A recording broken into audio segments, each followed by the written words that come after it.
नमस्कार दोस्तों, स्वागत है आपका पुराने चैनल पर। आज हम बात करने वाले हैं आर्मनाइट 3 की। तो चलिए बिना देरी किए शुरू करते हैं। फिल्म की शुरुआत एक छोटी बच्ची ज्योति से होती है जो अकेली ड्राइंग कर रही होती है। उसके पास हवा में एक ड्राइंग पिन अपने आप चलने लगती है, जिससे पता चलता है कि वह किसी अदृश्य आत्मा द्वारा परेशान की जा रही है। ज्योति यह बात अपने जमींदार पिता राजशेखर को बताती है, लेकिन वह उसे झूठा बताकर डांटते हैं और उसे बोर्डिंग स्कूल में भेज देते हैं। कहानी आगे बढ़कर 22 साल बाद की ओर आती है। अब ज्योति बड़ी हो चुकी है।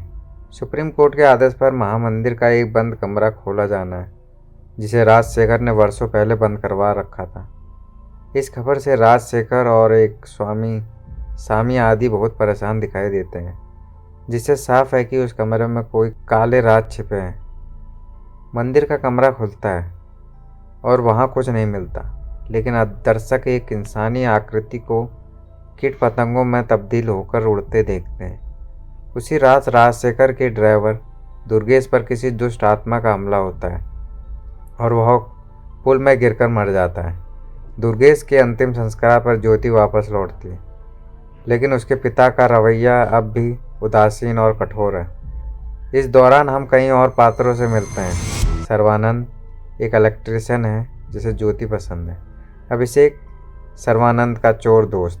सी मणि राजशेखर का जुआरी देवर जो महल बेचना चाहता है।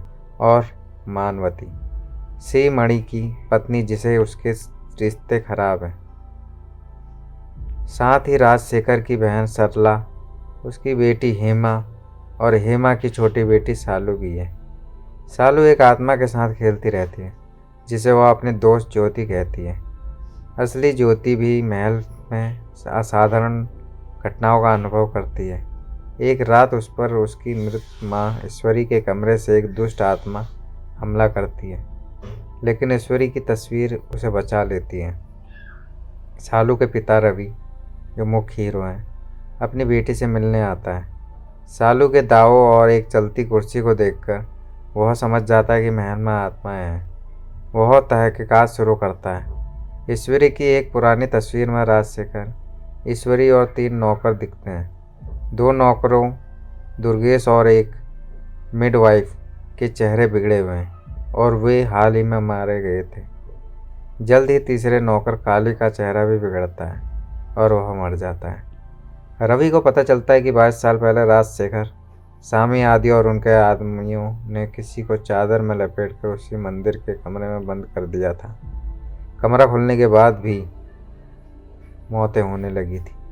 रवि एक संत वली माला स्वामी से मिलता है और वह एक योजना बनाते हैं एक भूत पकड़ने की। प्रक्रिया से पता चलता है कि महल में 2 आत्माएं हैं और बड़ी वाली आत्मा ईश्वरी की है और जो सर्वानंद के शरीर में समाई हुई है। राजशेखर के मुंह से अंततः पूरा सच सामने आता है। ईश्वरी की शादी वास्तव में सामी आदि के बेटे चेतन से तय की थी, क्योंकि वे एक दूसरे से प्यार करते थे। लेकिन राजशेखर ने एक समारोह में ज़बरदस्ती उसके गले में मंगलसूत्र डाल दिया और उसे अपने साथ महल ले आया। बाद में पता चला कि ईश्वरी पहले से ही चेतन की संतान से गर्भवती थी। जब बच्ची पैदा हुई तो मिडवाइफ ने उसमें चेतन जैसा तिल और 6 उंगलियां देखी। राजशेखर के कहने पर मिडवाइफ ने बच्ची को जहर दे दिया। राजशेखर ने मरती बच्ची को महल में ही दफना दिया। ईश्वरी को मार डाला और दुर्गेश की नवजात बेटी को लाकर उसकी जगह रख दिया। यही बच्ची आगे चलकर ज्योति बनी। दुखी चेतन ने एक यज्ञ में ईश्वरी की आत्मा को वापस लाने की कोशिश की, लेकिन गलती से वह एक दुष्ट आत्मा के रूप में लौट आई। राजशेखर और सामी आदि ने मिलकर उसे मंदिर के कमरे में बंद कर दिया। बाद में ईश्वरी ने सामी को बताया कि चेतन की हत्या दुर्घटना में नहीं, बल्कि राजशेखर के आदमियों ने की थी। इससे क्रोधित होकर सामी आदि ने चेतन की आत्मा को भी वापस लाने की कोशिश की, लेकिन इसमें उनकी अपनी जान चली गई।